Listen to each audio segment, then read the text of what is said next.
Gautama Buddha, adorned in robes of wisdom, seated himself.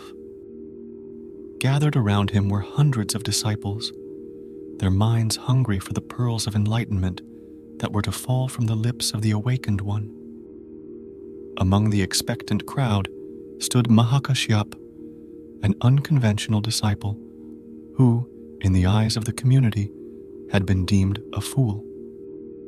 He eschewed the traditional pursuits of meditation and discourse, preferring the shade of a tree as his chosen abode.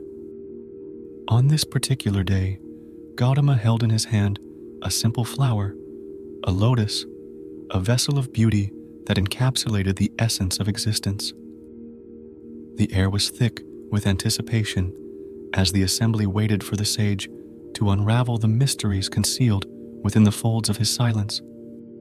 The Buddha, however, remained engrossed in the delicate dance of petals, his gaze fixed upon the unfolding grace of the flower. Minutes ticked away, turning into hours, and still, the Buddha uttered not a single word. The flower became a silent sermon, a vessel of profound simplicity, and the gap between breaths held the promise of enlightenment. In the midst of this silent theater, Mahakashyap, the eccentric disciple, broke into laughter. His laughter, echoing through the air, was a language beyond words, a laughter that resonated with an understanding that transcended the confines of language and doctrine.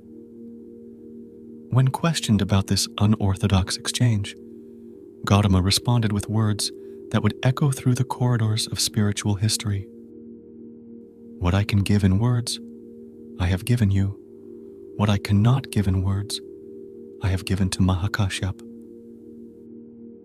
This was the dawn of Zen, a spiritual path that defies the conventions of science, teaching, scripture, method, or practice. Zen emerged as a crazy yet wonderful way, a path unburdened by constraints, a journey into the realms beyond verbal articulation. It was an understanding that could not be contained in doctrines or rituals.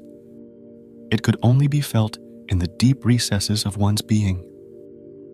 The essence of Zen lay in the silent communion between master and disciple, where the transmission of wisdom occurred, not through words, but through a shared laughter and an unspoken realization.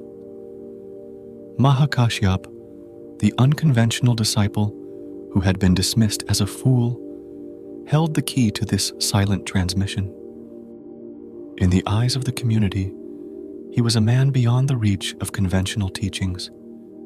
Yet it was precisely this unconventional quality that made him the recipient of an insight that transcended the boundaries of words. The story of Zen, as narrated through Buddha and Mahakashyap, serves as a reminder that for Zen to unfurl its essence, there must exist a Mahakashyap, a being attuned to a level of perception beyond the ordinary. It is a testament to the fact that profound realizations do not conform to societal norms or rational explanations.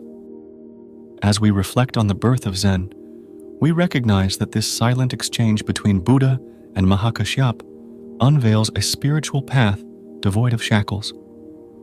Zen, by its very nature, is unconventional and boundless. It doesn't adhere to doctrines or structured practices. Instead, it invites us to simply sit and wait. Gautama and Mahakashyap, in their unconventional communion, gifted the world a path where enlightenment is not a destination reached through words or rituals.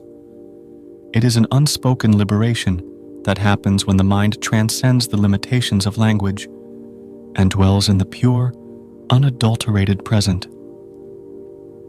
May the simplicity of a flower and the laughter of understanding guide us on this ever-unfolding journey of Zen, a path where wisdom is not spoken but felt, and enlightenment happens when it happens, beyond the constraints of words and doctrines.